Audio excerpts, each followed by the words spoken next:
Oh, this is the lecture for Module 9, which is all about analyzing and visualizing your research data.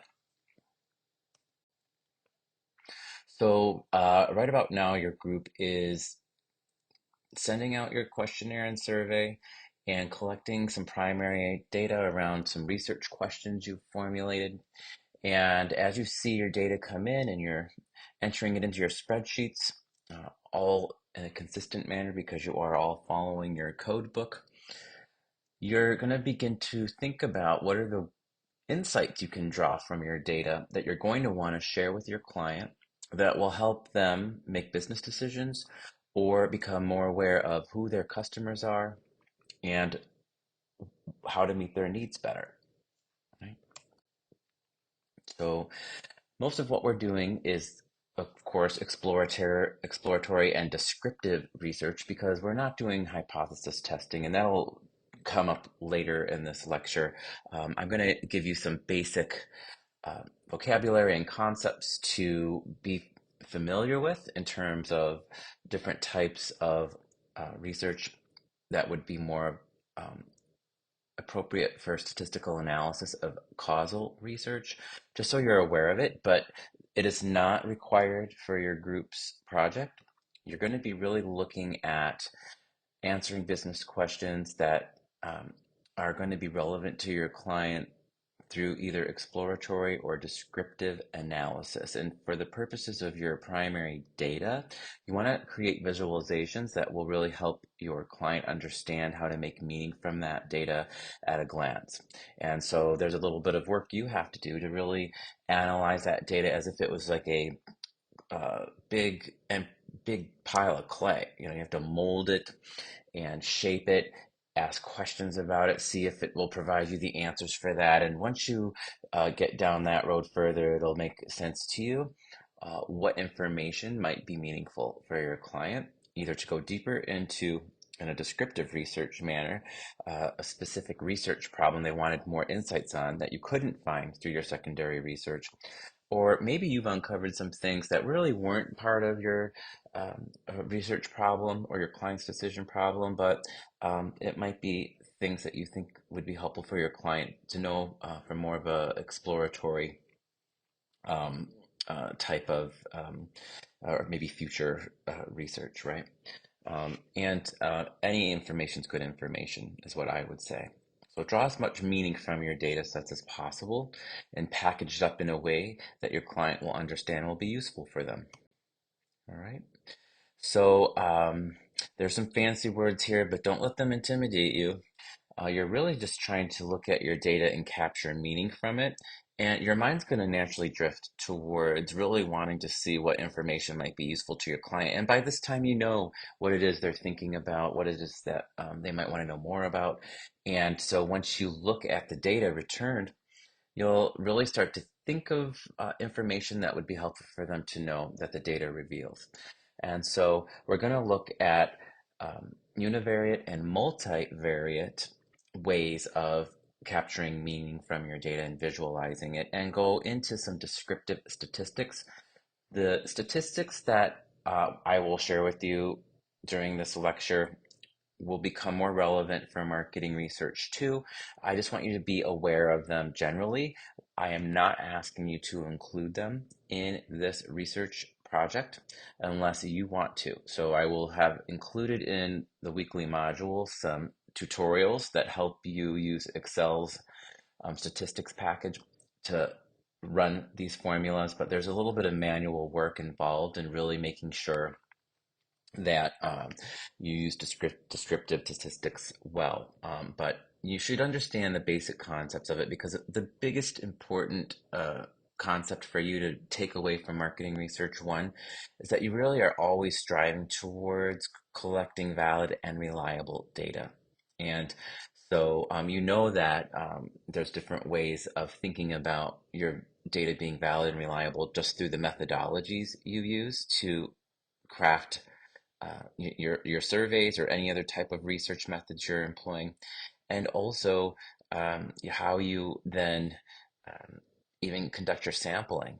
You know, if you know that you're not doing a random sample, You should not be using descriptive statistics, because the only reason we use descriptive statistics is to understand that when we have done a sample, a random sample, if we can reliably count on the fact that our sample might be representative of the entire population that the sample was taken from.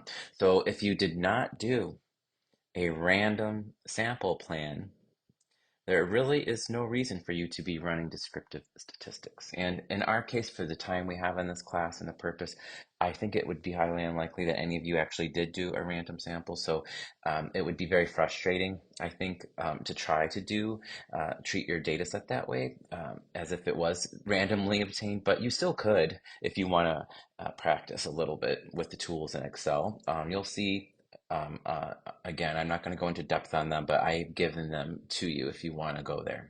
All right. So we really want to just make sure you understand what the difference is between univariate and multivariate analyses. And it's very simple. Uni meaning one. There are ways for you to analyze information that comes from just one variable. Uni means one, right? So it could be, we just want to see what percentage of people that are patronizing the business are male and what percentage are female, right? That's one variable, gender. And a multivariate analysis would add in another variable. Okay, so maybe we also have satisfaction survey data.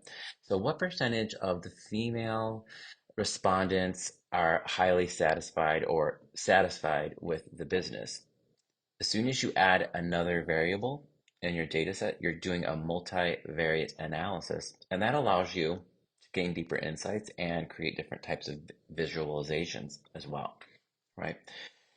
And so, depending on whether you're doing a univariate or multivariate analysis, you might find different ways of describing your data to be helpful. Could be frequency analysis. You might want to do some descriptive statistics, even though, again, remember, you didn't come about this randomly, so be careful with the conclusions you're drawing. But for some of our statistics that we're going to use, you'll see some easier methods for you to be able to just describe percentages, right? And understand to what level of confidence that you could say that your sample is representative of the larger population. And then finally, we'll just briefly touch on hypothesis testing. Okay, so again, I want you to try some of the simpler methods with descriptive statistics, but the reason I am not requiring it to be a part of your research plan product again is because I know that you didn't create a random sample, right?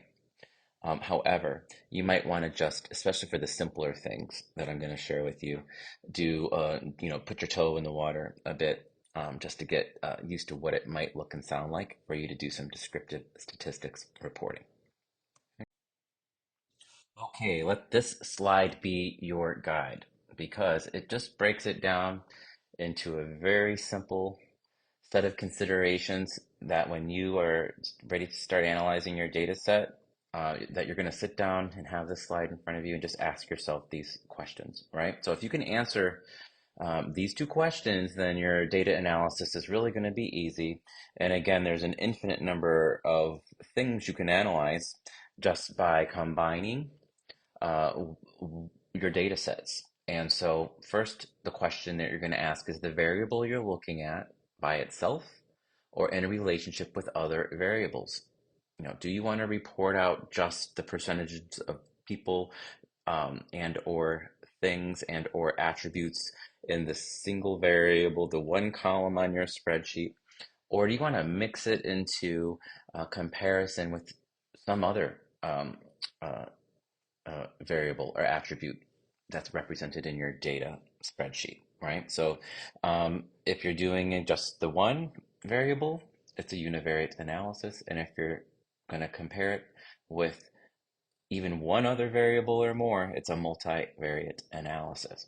And then you're going to ask yourself, okay, so I want to compare, again, the number of people by gender with their satisfaction levels.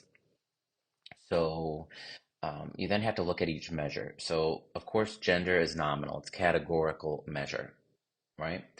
And your satisfaction survey, it could be ordinal or interval, but if you said something if you had them people rank something from the best to the least, it's going to be ordinal. If you had them do a Likert scale, it will be interval. Um, and if you said on a scale of 0 to 100, how satisfied were you? Something like that would be maybe ratio. I don't think anyone did that, but in any case, you need to know, are you comparing nominal and ordinal measure, which is referred to, or which those two are referred to as categorical measures, meaning we can put those in categories, right? Or an interval and ratio measure. Those are continuous measures because you can kind of put numbers to them and use more mathematical equations on those other than just reporting out the frequency, right? Categorical measures really, if you're just going to do a univariate analysis on a categorical measure, you're really just looking at the percentages of people or things that, inside of that category, right? Um, Whereas interval and ratio, you can do averages, you can do, mean, all of the different mathematical operations that might be able to use for statistical purposes as well can be run um, on interval and ratio measures as well, right? This is an example of how you would visualize a categorical measure, a frequency analysis based off of just one variable. And in this case, it would be gender. You can see you have your total number of respondents uh, by attribute. So in this case, people are asked to identify as either male or female, and you have the raw number, the total number, and I'll also say you pulled out 9 of the surveys because for some reason they were invalid.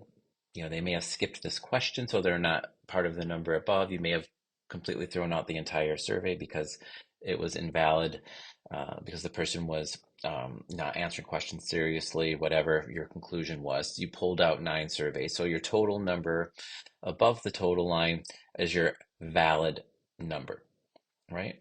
So one thing I want to reiterate again, you're always going to report all of your data in percentages, no matter where you visualize it, no matter if it's in a recommendation or a paragraph that you are of analysis that accompanies your data sets, you're going to make sure that percentages are part of the way you identify your data, and that's because they just are more meaningful. It allows you to see, more meaningfully in this data set that more than three-fourths of the survey respondents are female, right? That is information. And then, of course, you go to the valid percent, it's 80%. So this means to me as a business owner that, you know, uh, that has ramifications for the decisions I make and how my product line, my services, my advertising dollars, all of those things. So knowing 80% of my respondents of information comes from female survey respondents is definitely something that is more impactful than even saying 177 out of 222, right? You'll see in the far right column that we always include a cumulative valid percent. So this column, if there were multiple categories other than male, female, you would keep a running tally of cumulative percentages. And this is allowing you to do maybe different types of data visualizations, but it's also allowing you and your client to sort of see who are um, the major chunks based off of whatever the variable is. And there's business decisions that are made around knowing, uh, you know, these things, right? So it also helps you double check that you're doing your math correctly. across your table. All right.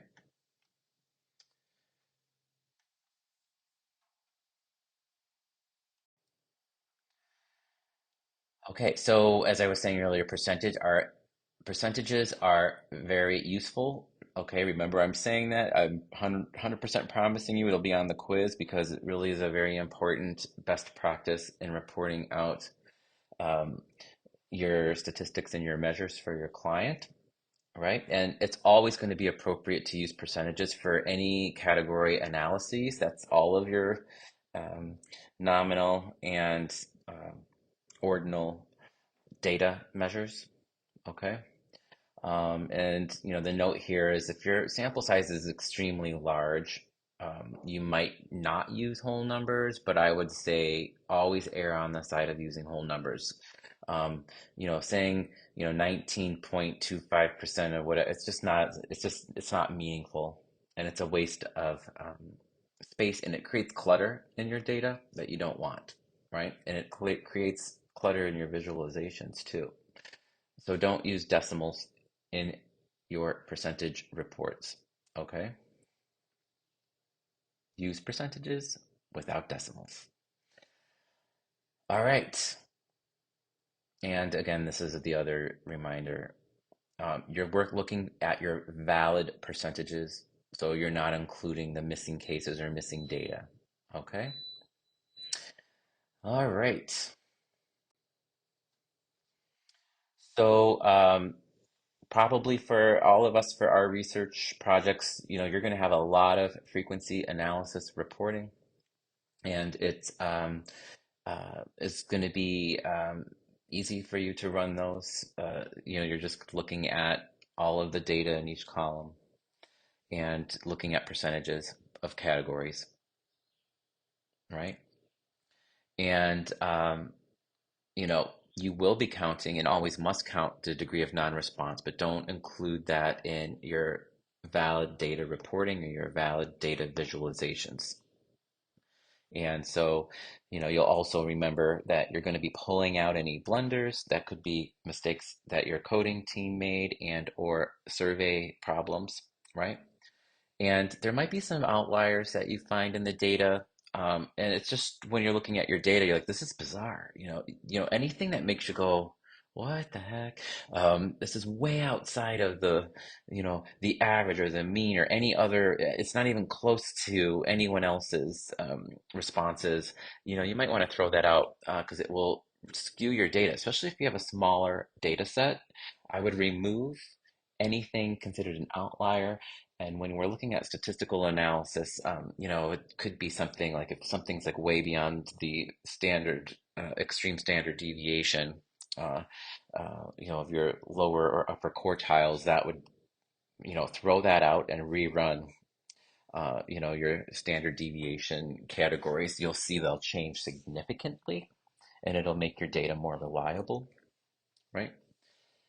And so, you're really looking at then what you observe, meaning empirical distribution of a variable, right? So all the people who responded to your survey, you're observing and making empirical observations on the distribution of, or the frequency or percentages of people who responded according to each variable. And all of this explanation is important for you to understand the nature and character of your data. You might say, Bob, it's so unnecessary. Why don't you just say break everything down by percentages? And the reason why is because, first of all, this is a class and you need to understand things in a little deeper level. But as we begin to build and work with the data, you really need to understand its character and what it's able to do, right? And what it's able to not do. So building blocks and marketing research too, you're going to be adding on to your understandings you've gained here, right? So you have to go into that knowing the character of your data and being able to describe it as a marketing researcher would.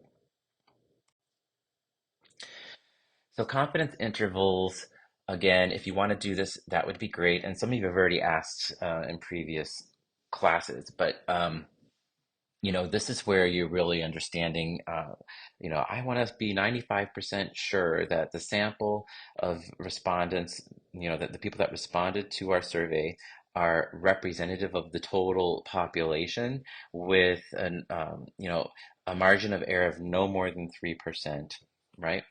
So you're going to be really thinking about um, that when you are actually creating a random sample, as I was saying earlier, but you would have enough data to actually run this. You just know it's not a valid or reliable um, analysis because you didn't do a random sample, right? However, it doesn't mean you couldn't do it mathematically. So I did put on Canvas a YouTube tutorial that shows you how to calculate this in Excel. It's short and it gets a little complicated, but just practice with it and see, if you can get to a number that's at least 95%. You want to start with the idea of using 95% as your um, confidence level, right? And you set the confidence level, you decide what that is. Okay, so one of the confidence interval, the descriptive statistical analysis you can do with the data sets that you have is to do the confidence intervals for your proportions. So, in the example we're using with on gender in the survey that I shared with you from that visualization, you saw that 80% of the respondents to the survey were female.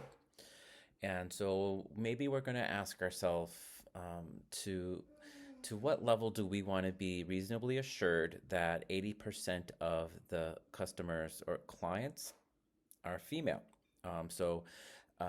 Remember again, that would assume that you surveyed people based off of a randomized sample, which probably you didn't. But remember, we're just going to have you do this as for the education, for the experience of it. But let's just say you did a random sample and 80% of the survey respondents were female, and you want to say, well, to what level of confidence might we want to be that 80% or 80% of the clients, customers that we're targeting around whatever the conditions of the survey were, are female. And so almost always you're going to want to say something with 95% confidence, at least 95% confidence. And so this formula will give you your sampling error. So within what range can you be 95% certain of the proportion of females um, are actually representative of the entire population and not just some weird, freaky thing that happened uh, with your percentage of people who actually responded to the survey, right? So you only need to know three different numbers. And this is a relatively easy, although if you're looking at the equation and it scares you, don't let that scare you. Again, you would get, the three numbers that you need and use your, Excel statistics package to plug them in, and you'd be able to come up with your confidence intervals. And again, remember that tutorial is on Canvas. So you'll see under Module 9 a video tutorial. It's about 10 minutes long, if I recall, that will show you how to do this exactly. But if if this equation here doesn't scare you, and I don't think it's that difficult, you can run it manually yourself. But P equals the relevant proportion obtained from the sample. In our example today, you saw 80% of the valid responses were from female. And so that proportion is 80%. So to express 80% uh, as a decimal, you want to make sure P equals 0.80. So you said, hey, you might be saying, hey, you told us not to use decimals. And so just so you're clear, you don't use decimals and percentages when you're reporting them out to your client or for reporting purposes, right? So when you're running mathematical equations, you're going to have to express 80% as 0.80 because that is the exact decimal representation of 80%.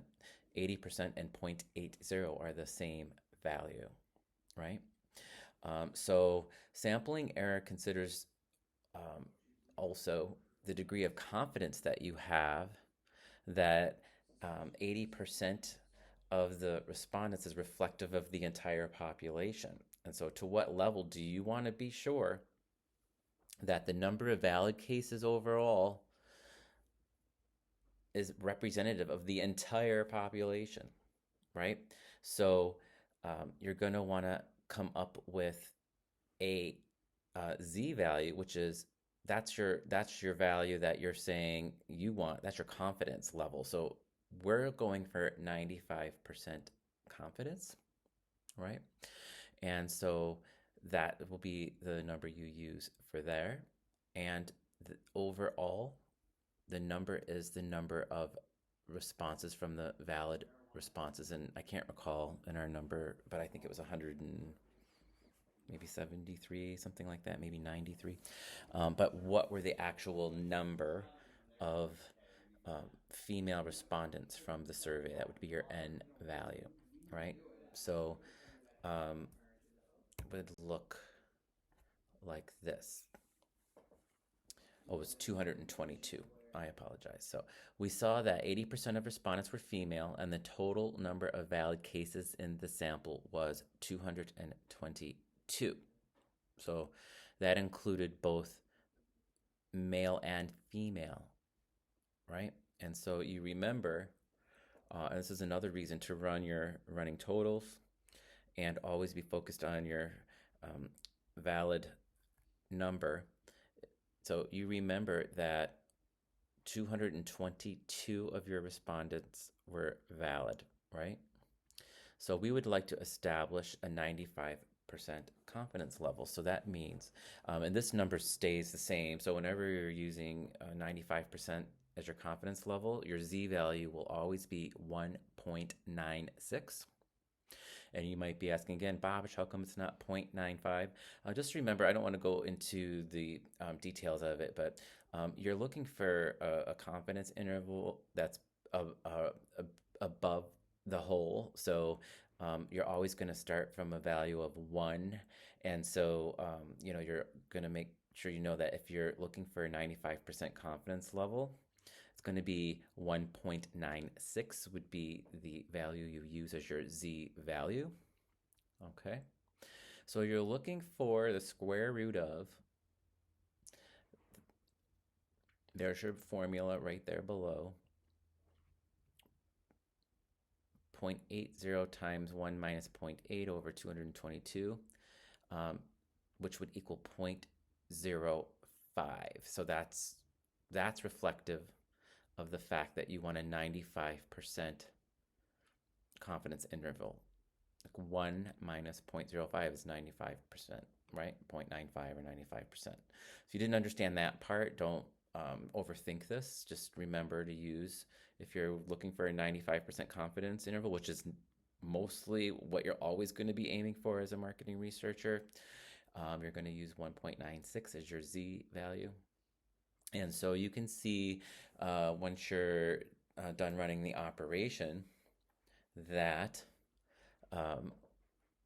you can be 95% confident that the actual proportion of women in the population is somewhere between 75% and 85%, right? So your client would be able to say, okay, 95% sure that at least 3/4 of my clients, customers are women, right? Could be as high as 85%, right? 0.75 and 0.85 when you turn them into percentages, 75% and 85%. So, there is a 5% margin of error on either side of the mean. That's 80%, which might be significant and make a large difference to your client. It might not.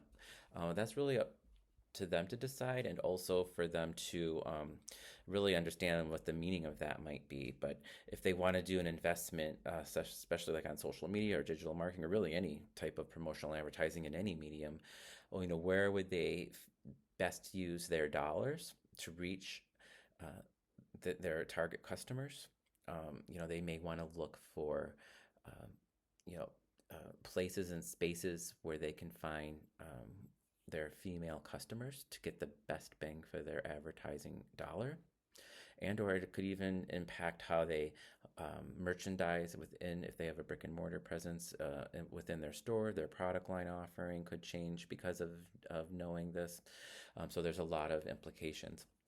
And again, it depends on your research problem, the decision problems your clients face with, and the research problem you're looking for. Also, if it has anything to do with this particular statistics and the analysis around it, you could say to them, I'm 95% confident that 75% to 85% of your clients are female, identify as female, right?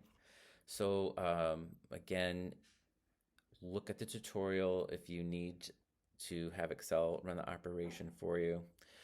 But really, those three numbers are easy to obtain. It's the p value, which is the percentage of the respondents around the value or the variable you're looking for, the proportional variable. So in our example, it was 80% of female. So you want to say, well, how confident can I be that this is reflective of the entire population, right?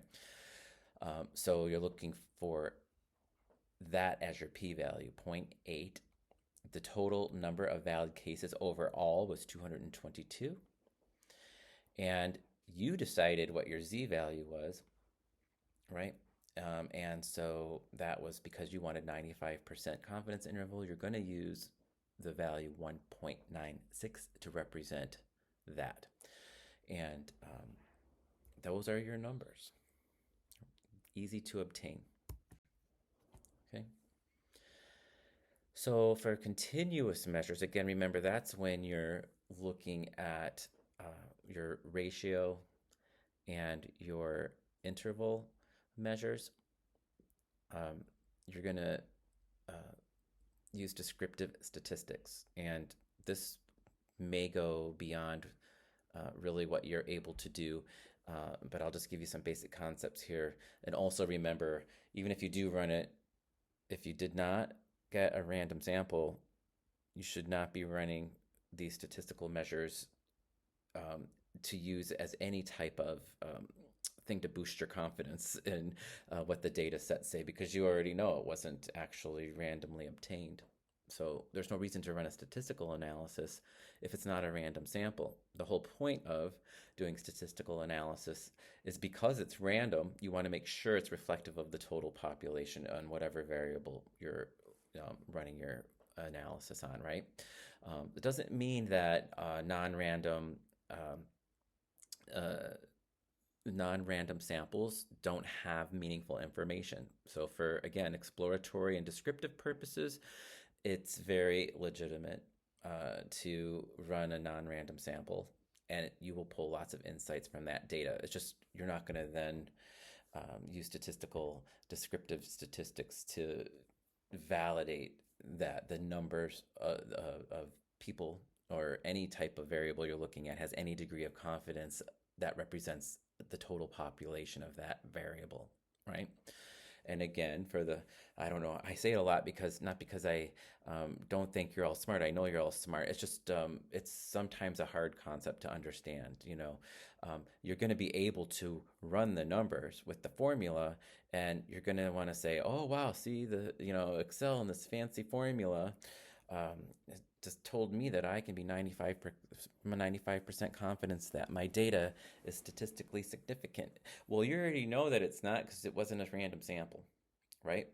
So anyway, you still want to play around with it just to get, a basic understanding of the gist of things, right? So, but however, there is a way for you to pull out meaningful information from your continuous measures. And usually you're just going to be looking at the averages or the mean, or the measure of the central tendency. So on average, uh, you know, perhaps how much money do the female respondents make on average? How often do they visit the store on average? How often do they buy a certain product on average? Right? So uh, the the word mean, MEAN, means average, right? And so you may want to run some standard deviations in that case, right? So it's basically measuring how wide ranging your ratio measures are, or your continuous measures are amongst whatever variable you're looking at. So if you're just looking at one variable, you want to say, okay, the number of like the salary of the people who responded to the survey, is the average of it could be $95,000 a year, but 25% from the mean would capture how many people, right? In either direction. How 20 So the next 25% of people above the mean would make how much, and or the next 25% below the mean would make how much, and then you would have your uh, standard deviations that are more than 25% away from your mean on either side. And then you would try to see, is there a cluster of people around, that has some sort of meaning to your client that would be inside of certain ranges. So if they know that the dispersion across salary is very wide, um, that might indicate choices they need to make around pricing and or the cost of certain products or product lines again, right? If they know that their average customer makes $100,000 a year plus, and there's not that much of a spread from that average, meaning you could go to your next 25% respondents and it would only be maybe $5,000 to $10,000 less a year. You could still say they're well above the median income for the area, and you might want to offer product lines that have higher price points. Um, Again, that's up to your client and their business and what they're selling, but that's how that information might be meaningful to your client, right? And so you want to sometimes, though, categorize your continuous measures. And I was speaking to this before. So if you did ask a ratio question about salary, where you ask people just to put in their overall salary as a blank, and they could put any number they wanted, that gave you a really strong, a ratio measure. You can then, though, take your ratio measures and make categories yourself out of them. And sometimes you'll do this after having run a standard deviation analysis, right? You can say, well, all right, we'll say the top 25% of the respondents make this amount of money or above, and we'll say that they are well above average income. And then your next category might be above average, would be your next 25%, below average, and well below average. So those were the four categories you created.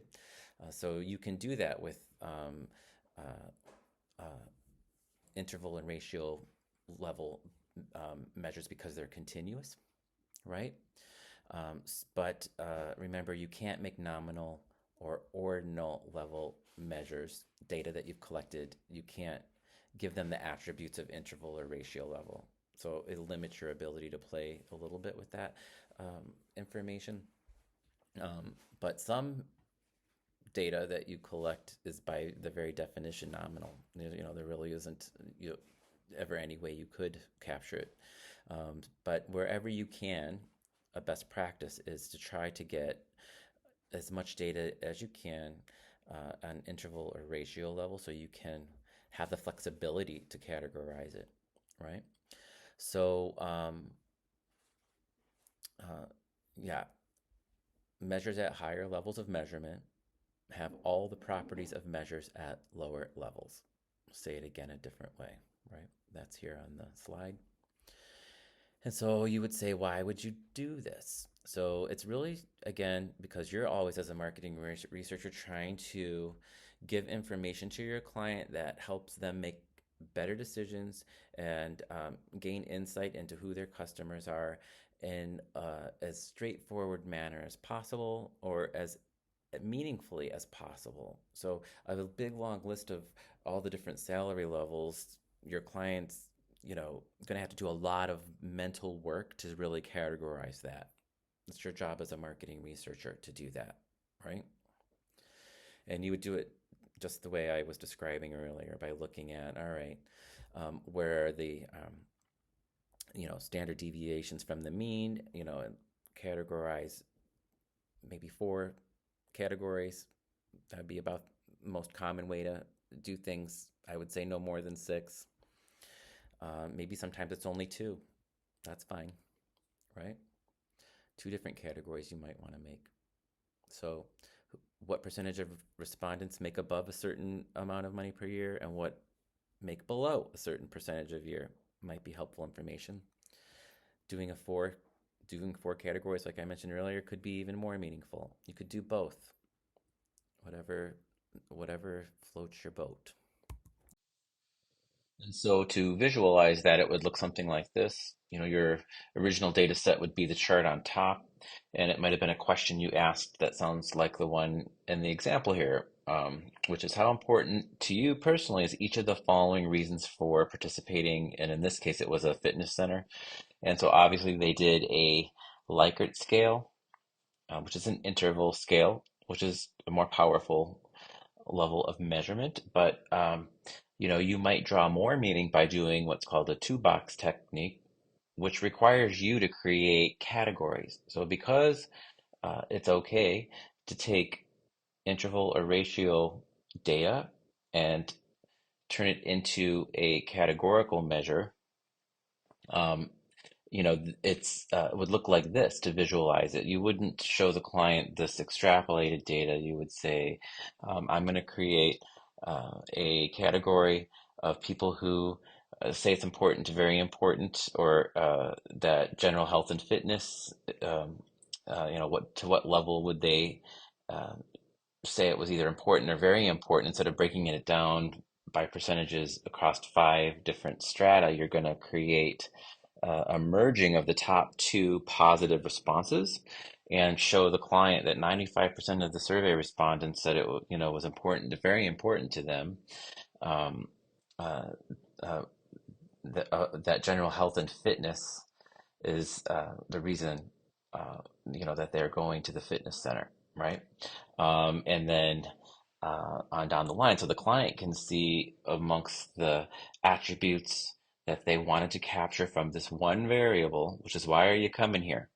Why is it important? Well, what's important to you about your experience when you come here? It's they got these types of different answers, and you're creating some visualization for them that created categories that didn't exist on the survey response, but you created to create more meaning and ease of understanding for your client, right? And so then you also see in the bottom chart, you did some sort of calculation of the average, so I could tell that in the code book, they decided that their Likert scale, uh, the not at all important category, would be given a code of 1. The next to the right, um, which would be uh, not important, would be a 2. The neutral or the middle response, the code book would say, is a 3. Important would be given a 4, and very important would be given a 5. So you went and coded all of these responses and averaged it out, and it was a overall 4.7, which sort of you can eyeball and see is very high on a 5 point scale. So you would hope to see, if you're double checking your numbers, that a whole lot of people said it was important or very important if the average on a 5 point scale hits a 4.7. And so that adds up here. It all connects, right? And you can run the statistical analysis on the standard deviation here. But I also want to tell you there's a link in Canvas to a set of tutorials on all the different types of statistical tests you can run in Excel and how to do them. And you won't be doing all of them, but just so you know, these things are at your fingertips, and there's always going to be a way to walk you through them. But you might want to run, standard deviation on your data in Excel, just so you can see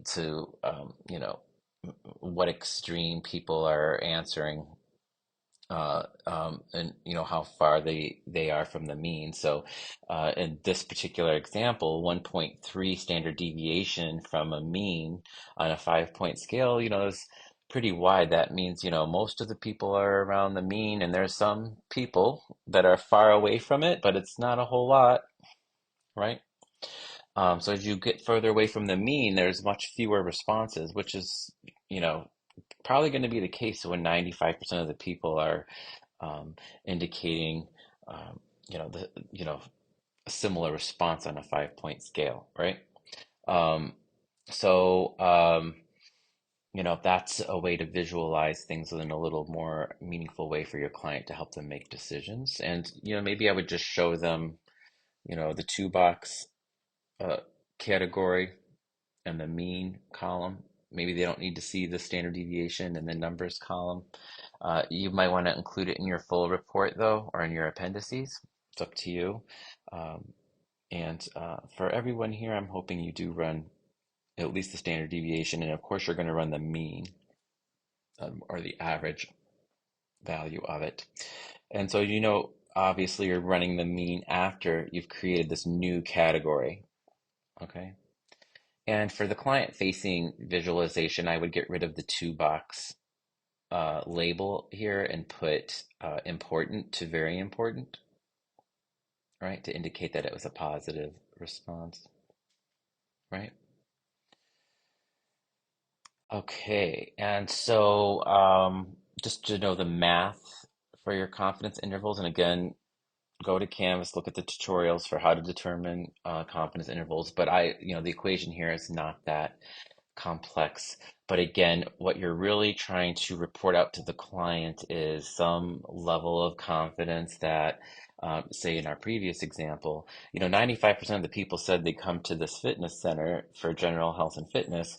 So to what level can you be sure the sample is reflective of the total population, right? You're going to look for the population mean that exists, hopefully, for the total population, even though you only took a sample of the population. So this is the formula you would use for that. And so again, you can see your Z value would be, you're always trying to shoot for 95%. So use that 1.96 number there. Okay. And your other numbers will be indicated by, the total number of survey responses. And you don't have to uh, you don't have to do the math yourself. You can go into Excel and this will do it for you. But again, look at the tutorials because there is somewhat of a method. Once you get the hang of it, though, you'll get it pretty quick. But you're gonna um, look for the standard deviation also, and the number of valid cases is your N, right? So you might have to figure out your standard deviation before you do your confidence interval. All right. Again, you can do that in Excel. All right. And okay, and finally, for your univariate analysis, another thing you could do is create some hypotheses or a hypothesis that you might want to do some statistical analysis around.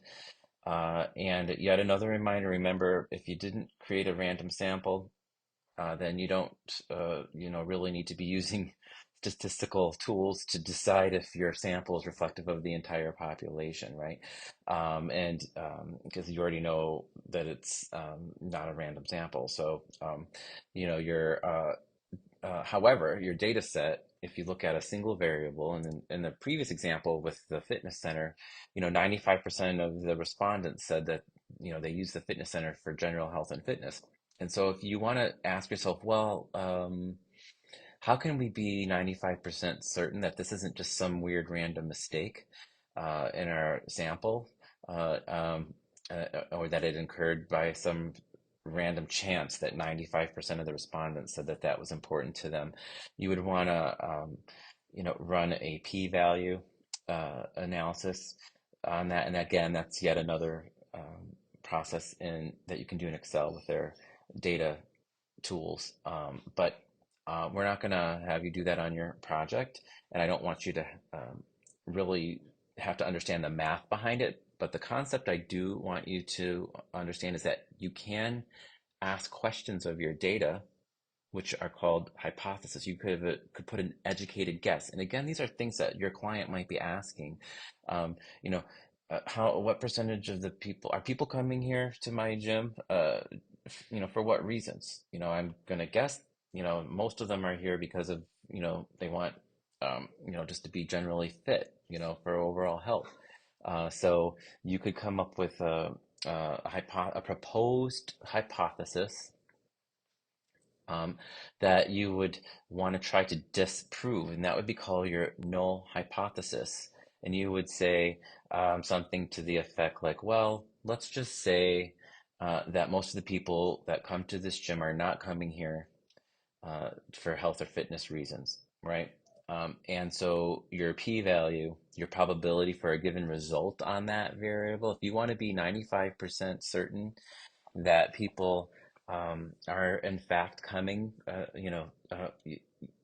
there for health and fitness, that would help you disprove this null hypothesis, meaning, you pose this question, to sort of interrogate the data, make sure you can be confident, that you would be wrong if you said, well, most people aren't coming here for fitness, overall fitness. They're coming here for social reasons, so you would just make sure you could run this p-value test on your data with a 95% confidence range. And what it would return to you is that you could say, well, we have a 95% confidence that, within a certain small range of error, that this uh, survey response of 90%, 95% of the people who say they come here for fitness reasons is probably pretty accurate.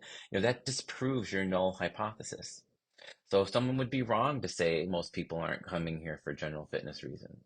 We can say with 95% certainty that our data that shows 95% of the people who had a response that says it's important to very important to them is an accurate reflection of the total population, right?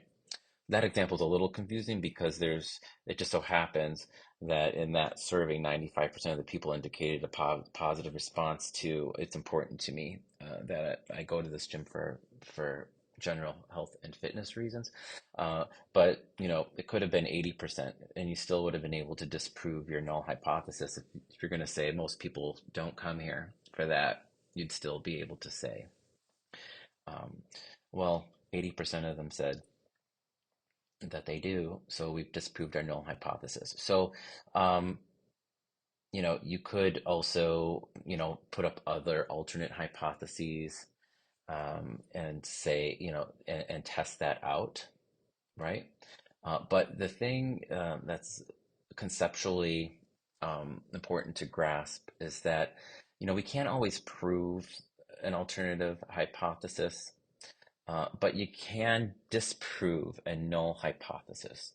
It's much easier to disprove a null hypothesis than it is to prove that something in fact will occur. And so that's the concept I want you to understand. You're always trying to come up with hypotheses that you can for sure reject, because it's really not possible to say, but we're 100% sure that 95% of the people are here for health and fitness. Um, you don't want to be in that. So, in that game where you're giving those types of guarantees, because you can't really statistically ever for sure say that with any level of confidence. All right. Um, that you can prove anyway. Your data indicates pretty strongly that you could rely on that as an idea. It's just that you can't prove it statistically. All right. Um, so again, just remember, um, a null hypothesis is proposed uh, so that you can try to disprove it with your data set at some level of very high confidence. Okay. So you can see when you're doing univariate analysis, really you're limited to frequency around one variable, and it doesn't help you gain as much insight as is possible if you're comparing multiple variables. In this example, you see just one variable, level of awareness of all respondents, to whether or not they're aware of the existence of the local ice cream shop. So it's clear 58% of the people who responded to the survey said that they are aware of the ice cream shop. However, if you want to introduce a new variable, you say, well, what percentage of people by gender are aware of this ice cream shop? It's clear that more women than men are aware of it, which is much more interesting and better information for your client that might help them make better business decisions. Or they may also wonder by age, right? You can then create more robust charts. And notice these charts are not overly complicated. They're simple, but they are creating more insight than that univariate chart because you're comparing um, multiple variables, and just putting these two charts side by side. It's really just two variables you're looking at. Um, you're uh, helping the client see that people who are under 20 years old and female are much more aware of the existence of this shop than people who are over 40 and male, for instance. Okay. So imagine the product choices you would make, the price points could maybe even be relevant because lower people who are younger don't often have as high discretionary income as older people. Where you might even locate a new shop or where you would advertise, what types of promotions and sales you would run could make better decisions using this visualization. And it's much better to show things in a chart like this than it is just giving people raw data to look at. That's, very lazy for you as a marketing researcher to just give your client a bunch of raw data, that's copied from your Excel spreadsheets, right? And depending on how your code book set up, they may not even really be able to draw a meaning out of it. Um, uh, by looking at it themselves, that way, but, you would never really even do that. You would give them the code book, but your report will have visualizations like this, right? And so, it obviously, why would you do this is to help people dig deeper into the data and figure out all the different possibilities and how it might impact how they think about their business or product or interact with their consumers differently, right? And it just gives you a lot more possibilities. Okay. And all of you are going to have enough robust data to do many different types of multivariate analysis. And it's up to you, again, depending on your research problem, your decision problem, the business problems your client's trying to uh, address. And you may also, again, come up with insights that you want your client to know that aren't part of the specific research problem. And for those things, you should put them in an appendices. You don't put in the main body of your research plan visualizations and data that are not specifically relevant to the research problems and decision problems that your research was based upon, right? Doesn't mean though you don't share other interesting data to your client, because there'll be a lot of things that will come up. It's like, you know what, this isn't exactly what we were looking at, what we were hired to do, so to speak. But I do think the client will really find this interesting. So I'm going to put some visualizations and data that supports it in the appendices in a pull-out category for them. Um, it literally that's says, hey, this isn't what, we were researching, but you might want to look into some other insights that the data reveals, additional insights.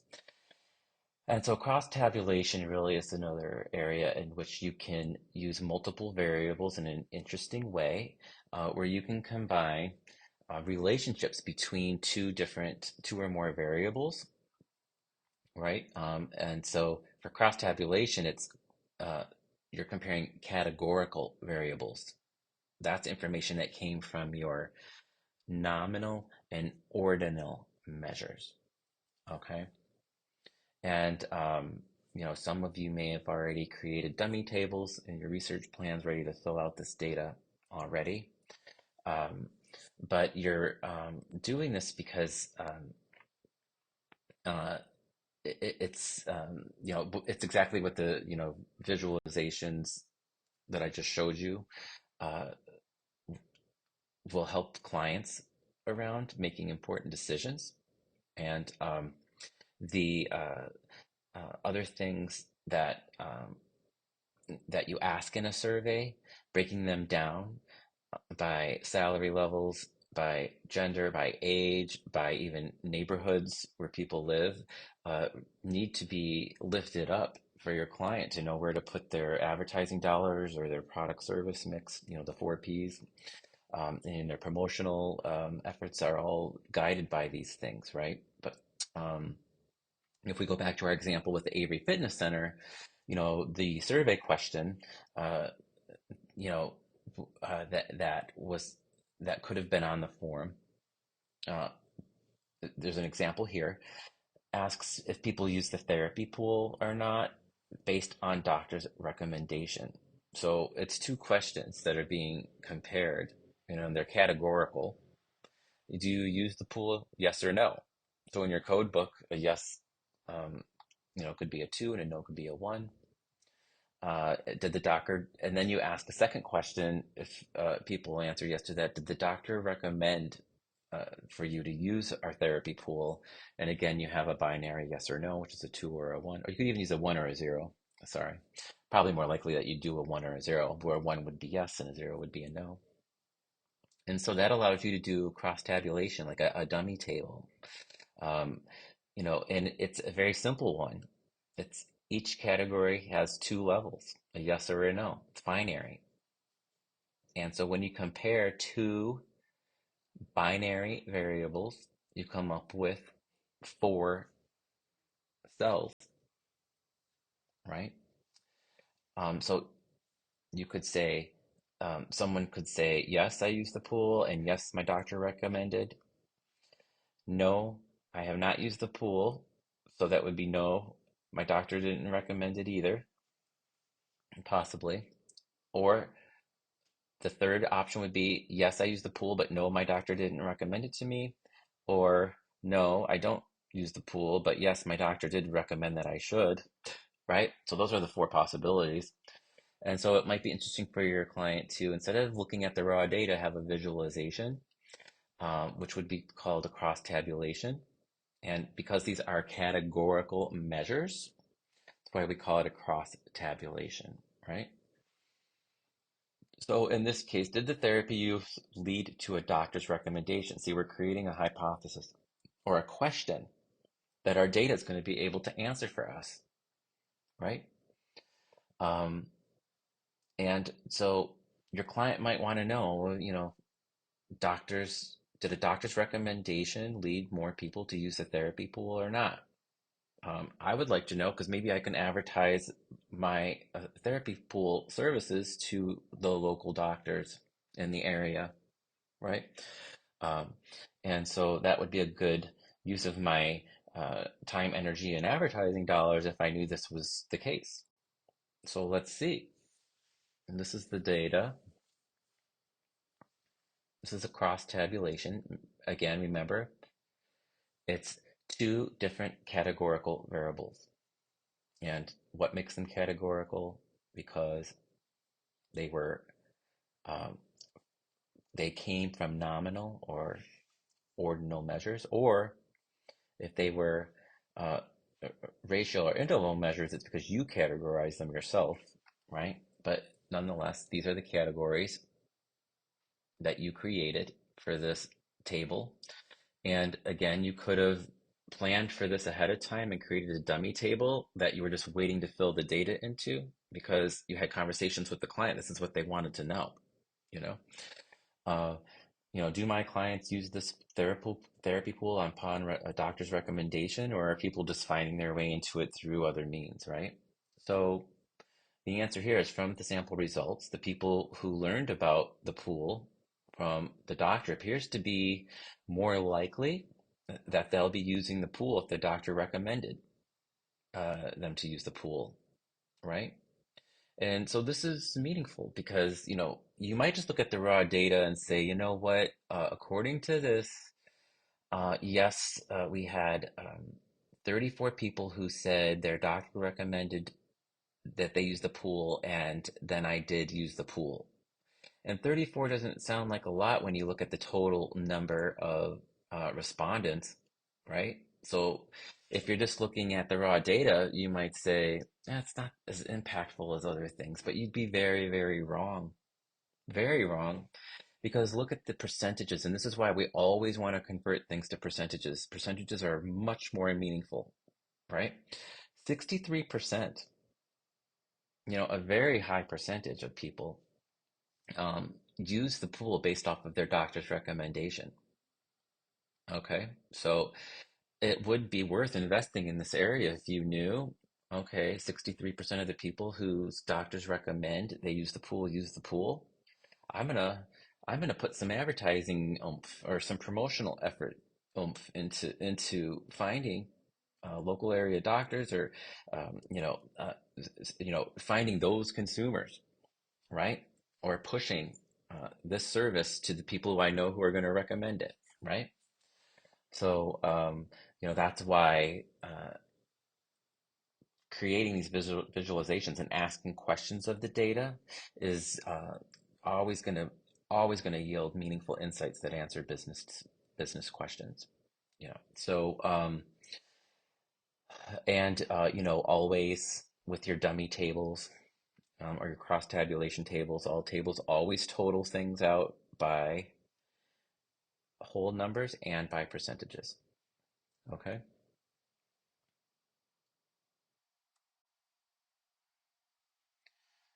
And this is just a reiteration. So um, the research absolutely does suggest that doctor recommendations have an impact on therapy pool usage. And so remember, you got this from uh, data that was all from a categorical lower measures data, but it's still meaningful, and yet it's very meaningful, right? And so there are many marketing implications. And remember, that's why you're doing this research. You're really trying to help your client understand the context of the market, the consumers and what they're thinking and what's motivating their behaviors is very important information to your client and very powerful. It tells them with some much higher level degree of certainty the where their energies and resources should go, right? So based on this data, I would recommend that I would actually say this as the marketing researcher. Based on the data, to answer this question we were asking, I would recommend that you do pursue uh, increasing your promotional efforts to the local area doctors, right? And if you have information where your clients live, you can also kind of target zip codes, doctors that live in those zip codes and surrounding areas. Okay. And so if you want to make sure that that recommendation that you just gave based off of your own analysis of your own data is statistically reliable, There are some, I'm not asking you to do these, but you should be aware of them. There's the Pearson chi-square test and the Cramer's V, and these are statistical analytical tests that help you test your null hypotheses or any of those questions you ask. Those are your hypotheses. The hypothesis is a question you pose about the data, right? And hopefully you ask as many of those as you can before you even design your questionnaire, so you can make sure your questionnaire is going to result in the information and data you're designing it for. But you're going to also find when you get your data back, there's other questions, other hypotheses that pop into your head that you could ask. And you can interrogate the data and run your statistical analysis around. And so I just shared with you on Canvas. You'll see it under Module 9 resources on the Pages resource, uh, a link to data analysis in Excel, a whole list of tutorials of many different statistical tests that are run that you can do through Excel. And I'm not asking you to do all of those, but your team may want to do a few of them. I do want you to try to run, some of the standard deviation and means testing and confidence intervals, but all of the others are things that you only need to be aware of exist when you move into marketing research too, and you have actual random sampling in place, right? Um, so, um, and just knowing that there's always these tutorials that are out there on YouTube is really helpful. And, just poke around and find the ones that make the most sense to you. But the one that I picked for you is, it's an exhaustive list, and the guy who's giving the tutorial is just very clear, and it's simplifying things in a way as best as possible that shows you the procedure of how to do each one of these calculations based off of your data. So, take a look at those and see if you can run some of them and interrogate your data, get some statistical, surety around the recommendations you're making. And again, I will probably say this probably not the 12th time.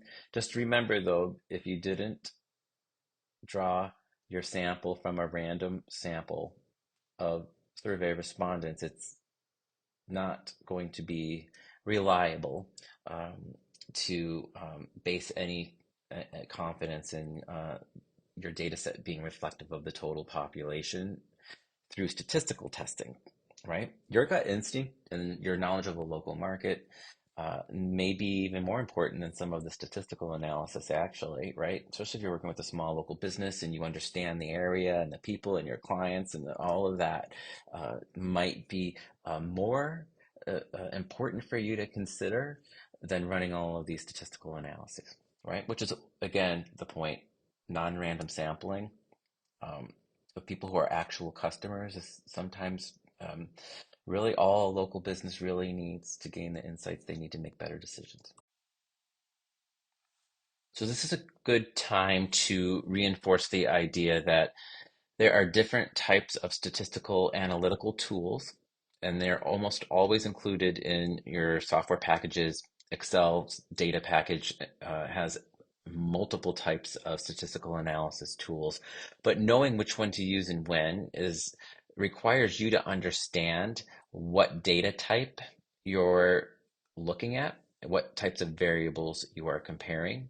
So in this case, when you are involving categorical and continuous measures in your data reporting, you're comparing those variables, you're going to use t-test and paired sample t-test.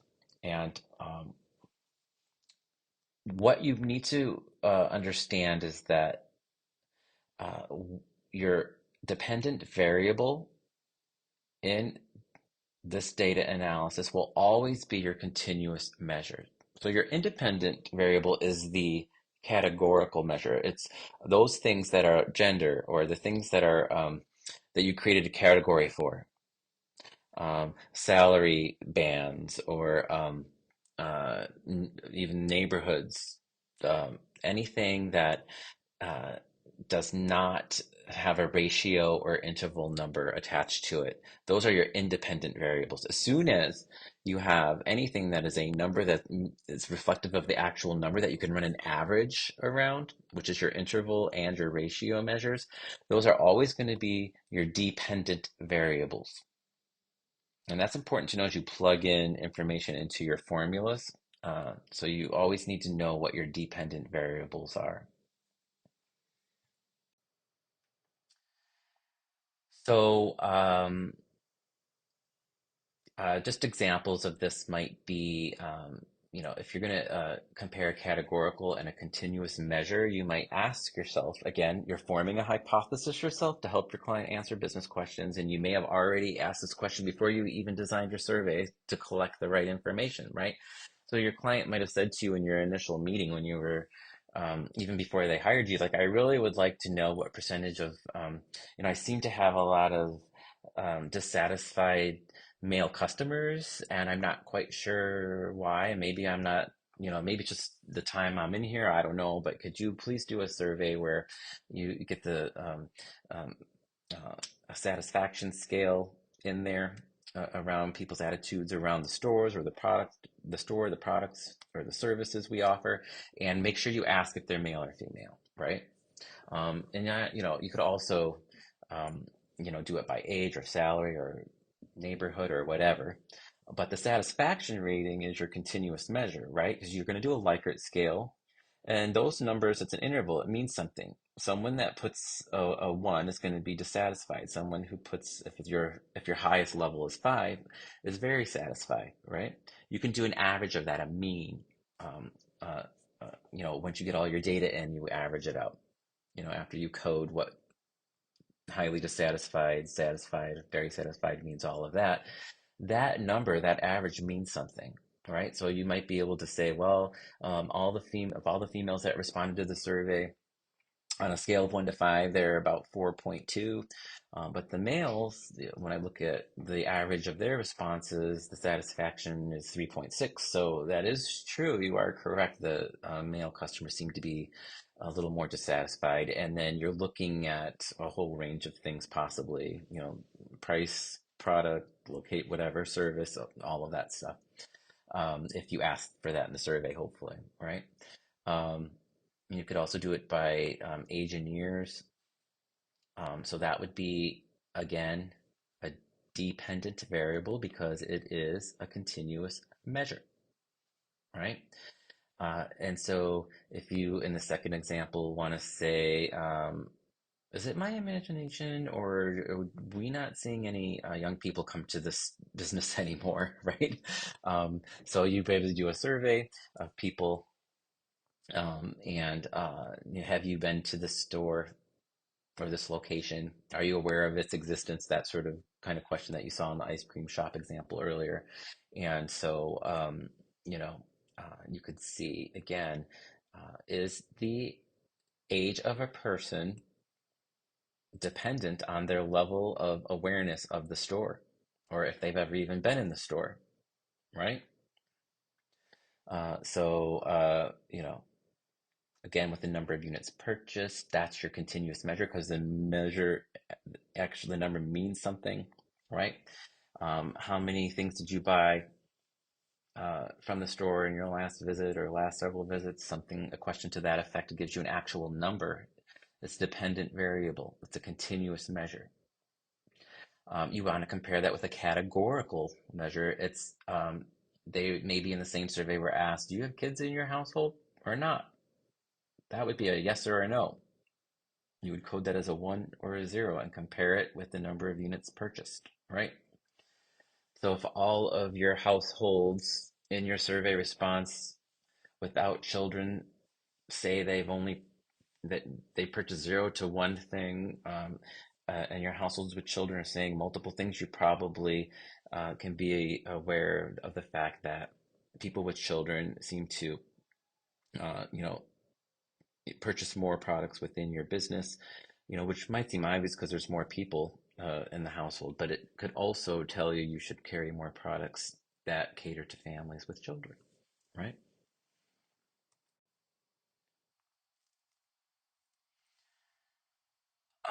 So we won't go too far into paired sample t-test for means, but again, it's in the tutorial. You're not asked to do this, but you again want to make sure that if you tell your client, yeah, there does seem to be dissatisfaction amongst your male customers based off of the comparison of measures that we've done in this data.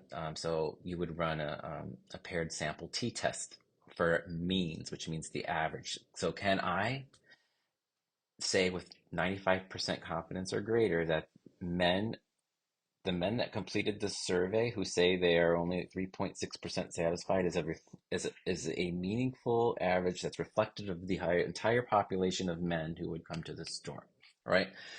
So you're looking for a result, a return, a number that helps you say with some validity that, this is reflective of the entire population. Okay. All right. Um, Yeah, and in some market research, if you're doing sort of lab, like focus groups, you might run uh, satisfaction or attitude surveys before you run an ad that you have people watching after and see if there's a change. And then if the average goes up or down, you would run a statistical validity test, a paired sample t-test, because you're comparing um, uh, a categorical measure, which is did you see this ad or didn't you? So that's a 0 or a 1. Those are your two categories, yes or no. And then an attitude scale, it's a continuous measure. So you'd be able to tell with some level of validity of your sample whether the average level of awareness improved, or if the attitude toward the business improved or um, got worse for people who saw the ad or didn't, right? And same thing for price perceptions versus a competitor, right? So um, the the store is the category, and the price perception, you would do some sort of scale. Do you feel it's too expensive for what you get, or it's a great deal for what you get? You would put that on a scale, an interval scale, which would make it a continuous measure, right? So again, knowing which statistical tool to use to measure the validity of your information really requires you to understand your data types and measures. And so in these two examples, you would use an independent samples t-test for means if your respondent groups were different, right? And so that would be, for instance, you want to compare the attitudes toward a brand from group one, which would be males, to group two, female, right? So the mean scores of the dependent variable are compared group to group. So the average customer satisfaction of the female respondents is being compared to the average customer satisfaction of the male respondents, right? So you're comparing two different groups on the same dependent variable, which is a continuous measure, remember. That's the level of satisfaction. You would use a paired sample t-test for means, and again, you would find these in your statistical packages, your data packages in your software. Excel has them. You would look for paired sample t-test whenever your respondent group is the same. So this is that you've come up with some sort of average score of a dependent variable, could be customer satisfaction again, um, but there is two different variables going on with that dependent variable, and it could look like in this example here, group one is more favorable toward the brand at the time period one than it was at time period two. So you might be looking at all females are uh, that responded to the survey. I'm gonna say take all of the surveys that were completed in the early morning hours and compare them with all of the surveys from female respondents that were completed in the evening hours. And so that's going to help me look at customer satisfaction rates that might be dependent on the time of day the person was asked. So, for instance, people maybe going into a coffee shop in the morning, they just got up and they're trying, bounce out of bed, positive. They haven't had the whole day come crushing down on them yet. They might have a more positive response to your survey than people in the evening, right? And that might be your theory or your hypothesis you want to test. So whatever averages you come up with, you want to see if they're statistically significant. You would run a different type of test in that type of a scenario, right? So knowing which statistical tool to use really requires you to understand your data, what type of measure it is, and whether it's categorical or continuous. And if it's even comparing the dependent variables along the same categorical group or a different one. So you would use different analytical tests or statistical analytical tests for either of those cases. Okay.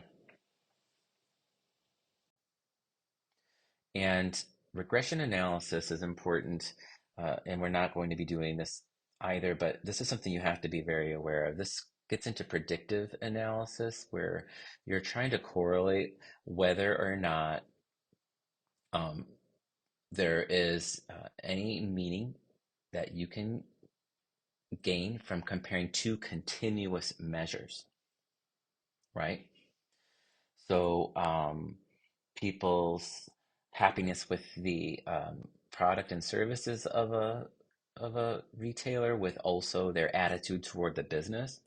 So perhaps if you are able to collect data that shows that people's attitudes towards the business are uh, more positive in certain locations, and then that also means they buy more.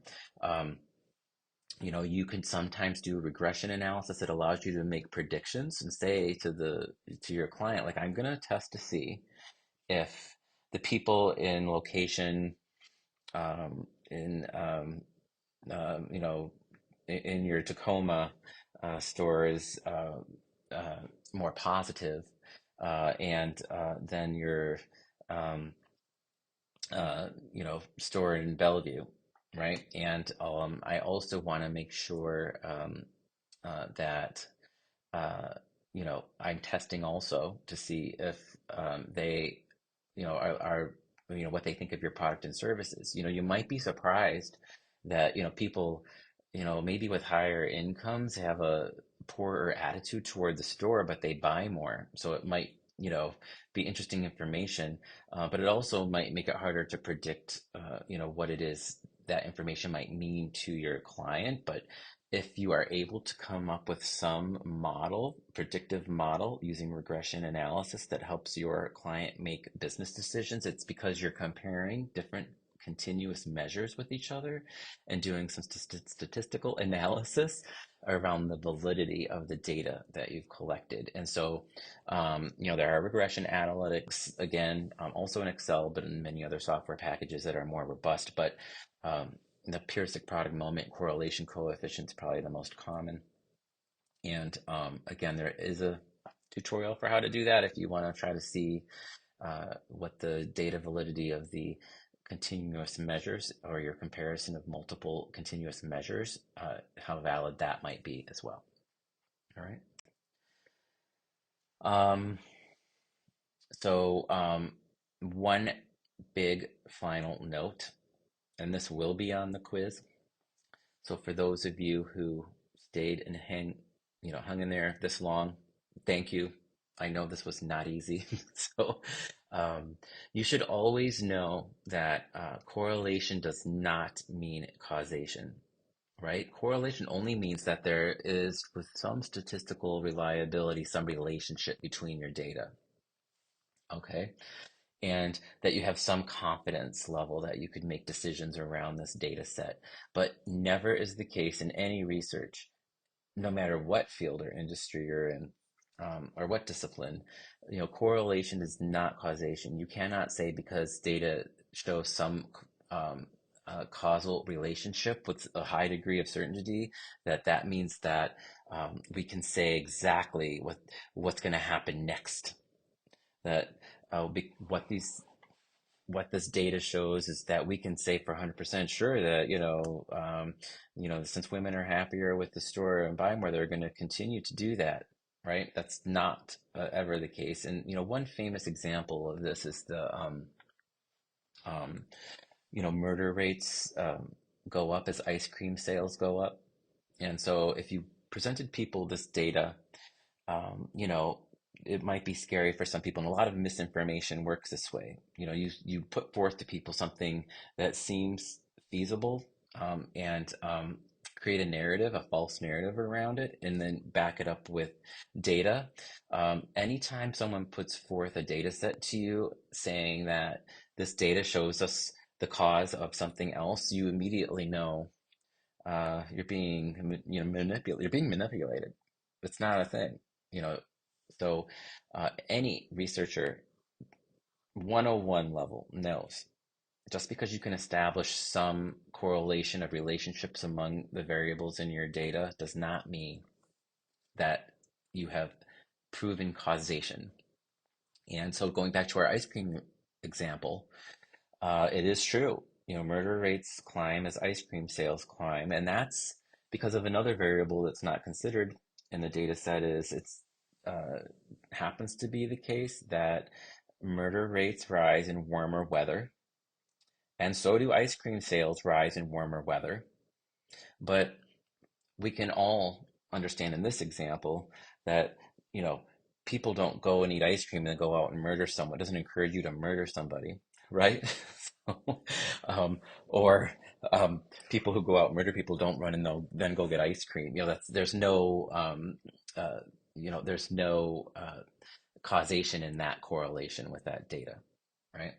So just be careful again with your research. So um, and, you are making recommendations to your client, so you do have to be very cognizant of this. You never say ever that when you establish a relationship that you have a high degree of confidence in your variable, it's just information really about a snapshot of time amongst a sample of people that's already happened in the past, right? And so you can make really great gut level decisions about what that might mean and how informed decisions you might make because you know the broader context of everything also, and that's important. Uh, so, um, but you never say, we've proven that if you put more money in, promoting your therapy pool to doctors, you are definitely going to get more customers. You did not prove a causation. You just have a very strong level of confidence that you've created uh, some evidence that supports a relationship, right? So be disciplined about how you're reporting out your recommendations and the data that is supported by them. And again, of course, there are statistical analysis to ensure that your regression and analytics are reliable.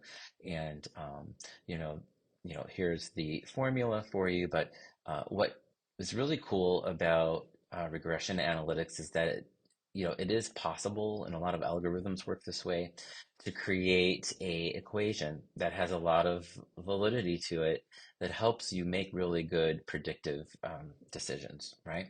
And so, again, this is when um, you know you're measuring multiple continuous measures, and you want to establish some uh, uh, algorithm or some formula that helps you play around with the numbers. It's like, well, what if we put a little bit more into this variable and less into that? What will happen? So if you can come up with a good uh, statistical model, that helps you make better decisions. And a lot of software that exists today has this all built into it already. The regression analytics is are done for you. You can see the constitutive elements of this formula below. You're really looking at mixing dependent variables with several different independent variables, and you know your ultimate goal is to create line charts. If you do a little more of this, will things increase or not, right? So, um, the the idea is to plug in different numbers and play with the idea a little bit about where you might spend some of your time, more time or money, or um, you know, um, if you have a good statistical model to play with, it helps give you some confidence around how to predict what might happen based off of the past information that you have in your data systems. All right. So this week, you might want to come up with some dummy tables, like we mentioned, that you're gonna already know are based off of some key questions, some hypothesis or hypotheses that you're creating that will help you compare your data, either univariate analysis or multivariate analysis would be a dummy table probably. Your questions that your client might want, you already know what data you're going to be collecting, even though all your data hasn't come in yet. So that would be a good use of your group's time, or even going through all these different types of analysis. You want to do frequency, you all want to do a frequency analysis on all your different variables, your univariate analysis. So divide it up, like who's going to do what, right? And create the visualizations. Very simple visualizations, nothing complex.